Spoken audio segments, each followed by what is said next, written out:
past few weeks have been packed in the world of VR. We've seen surprise announcements, impressive prototypes, and the kind of industry moves that make you say, wait, are we finally doing this right? So grab your headset and let's break down the biggest VR, XR, and AR news of the past month. Let's start with the kind of hacking that warms the VR nerd's heart. One software engineer has managed to get PSVR 2's eye tracking working on PC. No thanks to Sony, of course. This development is part of their broader project, PSVR 2 Toolbox, aimed at expanding the headset's capabilities beyond its native PlayStation 5 environment. It's still early, collaboration isn't quite there, but it works, and it's a big step toward unlocking things like foveated rendering on PC. The PSVR 2 headset offers features like eye tracking, HDR, headset rumble, and adaptive triggers. And while Sony's official Steam VR driver provides basic PC compatibility, these advanced features are not natively supported on PC. Thanks to modders, we might finally see PSVR 2 live up to its potential in the PC space. If fully realized, this project could position the PSVR 2 as a more affordable option for PC users, packed with cool features not available in other headsets, especially compared to other high-end headsets that offer similar features but at a much higher price point. Meta's next-gen smart glasses, codenamed Hypernova, won't just take selfies and call your mom. These will reportedly feature an actual heads-up display, plus a wrist-based controller for input that puts them squarely in real AR glasses territory. Of course, they'll cost over $1,000 because nothing in AR is allowed to be affordable yet. Still,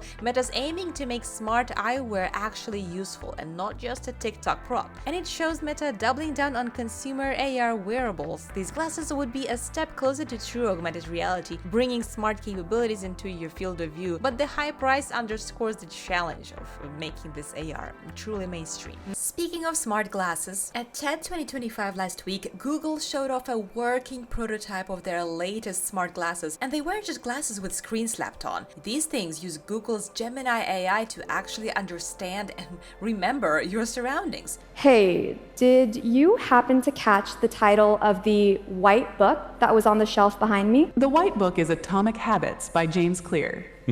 So basically, if you're wearing these glasses, you will never lose your phone, key, or wallet ever again. I keep losing my hotel key card. Do you know where I last left the card? The hotel key card is to the right of the music record. Great. The glasses literally told them where it was, not based on GPS or apps, but based on visual memory and context. They also translated signs on the fly, explained diagrams in a book, gave turn-by-turn directions with a floating minimap, and played music just by looking at an album cover. It's like someone mashed together Google Search, Google Lens, and a sci-fi assistant and shrunk it all into a pair of AI-powered glasses. There's no release date yet, but man, this is insane. I'm not sure if I should be more excited or scared of how fast this technology is being progressing. Meta has recently hit a big milestone, over $2 billion spent on Quest content. Sounds like a healthy and thriving ecosystem, right? It is, but not for the reasons that you might expect. That money didn't go to cinematic blockbusters or AAA epics. Titles like Assassin's Creed Nexus didn't exactly rake in the cash, even with a massive franchise name and a big studio behind it. Instead, that revenue mostly comes from games like Gorilla Tag, Beat Saber, Walkabout Minigolf, and Population 1, games that are fast, social, replayable, and often cheaper to make. That's where the Quest store thrives. It's not that Meta has ruled out AAA entirely, but between mobile-grade hardware limitations and the economics of VR development, big-budget games rarely justify their cost on this platform. Developers have been open about this. In recent interviews, many pointed out that trying to recoup the cost of a full-blown AAA VR game is nearly impossible unless it's funded by Meta itself. So naturally, most studios are aiming for content that's lower risk and fits the short session, high replay format that Quest users clearly prefer. That's why all eyes are now on Civilization 7 VR, which just launched on Quest. Even though it was sponsored by Meta, it's a massive, complex strategy game, not the kind of thing you'd normally expect to see on a standalone headset. It includes full single-player and multiplayer modes, and even supports mixed reality, turning your living room table into a battleground. I even made my own video review of this game if you're curious to watch it. I'll I'll link it in the description. If it does well, it might reopen the conversation about AAA potential on Quest. But if it fizzles, it's just gonna reinforce that we've already learned. Most Quest users don't want 20-hour epics. They want something fun that they can jump into now. Well, this is awkward. A new game called Streets of Anarchy VR Battle Royale popped up a few weeks ago, claiming to be an official Robocop VR game, even name-dropping Amazon MGM Studios as collaborators, except it wasn't. Turns out the developers never had the license, and Amazon MGM confirmed exactly that. The website was pulled, mentions of MetaQuest and PC VR vanished, and the devs retreated and attempted to do some damage control by saying that another company was supposedly handling the Robocop license, and they thought that they got it, but they didn't. Originally pitched as a futuristic multiplayer shooter set in the Robocop universe, it was supposed to launch later this year. But with zero actual rights to the IP, the project is now toast. As of now, there's no indication the game will resume unless some miracle deal is struck with MGM, but at the moment, Coffee Moth Games has gone radio silent, locking down their websites and avoiding further public comments. In a twist of irony, a game all about law enforcement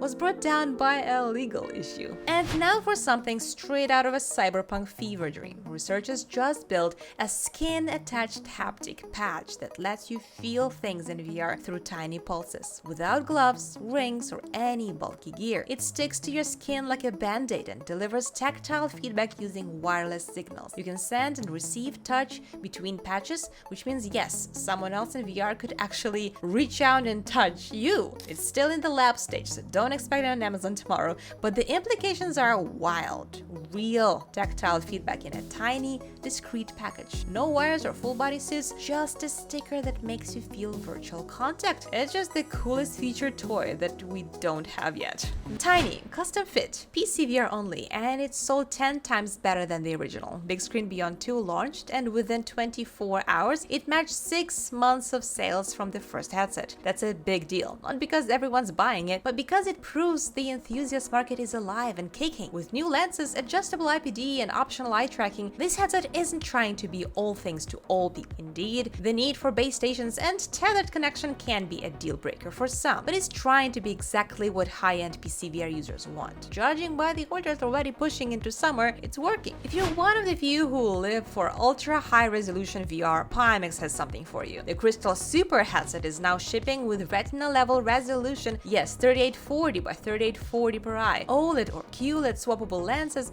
and all the nerdy toggles your sim racing heart could ask for. And in a surprise move, Pimax dropped the price to $16.95. Still not cheap, but a little less than a mortgage your soul than expected. If you want PC VR at its most extreme, this might be your next headset. Just make sure your GPU is ready to cry. In my previous video, I told you guys that Meta announced it would finally give developers direct access to the Quest's pass-through camera feed and all the cool things that devs would be able to do with it. Well, as solo dev, Christopher Springer created a working prototype that tracks an actual soccer ball using the new pass-through API. The Quest 3 identifies the ball based on its color, and suddenly you're kicking around in a virtual stadium layered onto your real space. No external sensors, no full-body tracking rigs, just you and your headset, and the potential to send a ball flying into your TV. It shows exactly where MR could be headed when developers get real access to the hardware. We're finally seeing devs blend physical movement with digital immersion in a way that could actually get people off the couch, away from gimmicky overlay menus and into actual full-body, real-world interactive gaming. If you've ever wanted your VR blaster to feel like a blaster instead of a hollow plastic toy, Striker VR finally answered your call. The new Maverick haptic gun is now shipping, and this thing doesn't mess around. It's got force feedback strong enough to mimic recoil, impact, and rumble, and it tracks using a docked Quest controller. Real arcade-level immersion without needing to leave your house or wipe down a sweaty headset some kid used before you. It cost $4.99, so yeah, it's not for casuals, but for those who live in VR shooters, this is the next level. Only a handful of games supported right now, Tower Tag, Laser Limbo, and a few more, but Striker VR says more are coming. It's niche, it's loud, it's awesome. If devs actually support it, this could become a go-to accessory for VR gunplay. In news that's guaranteed to ruin your hardware upgrade plans, the US has recently imposed new import tariffs focus on electronics from China and Vietnam, where surprise, surprise, most headsets are made. Meta, Sony, and even Apple could be affected, and estimates suggest that a Quest 3 could jump from $499 to over $600 if these costs get passed to buyers. And even though many electronic devices like smartphones, tablets, and laptops are now exempt, it is unclear whether standalone headsets like Quest will be exemptions. It will depend on whether they're classified as monitors and projectors or video game consoles and machines. If it's the latter, then consumers may soon pay hundreds more for the same VR devices, which will for sure slow down VR adoption. Companies had absorbed smaller tariffs before, but this time these increases are so massive that they will likely force retail prices to increase. So if you're eyeing a new headset, now might be the time. That's it for today, and if you'd like to watch my review of Civilization 7 VR, then watch this video next, and I'll see you there.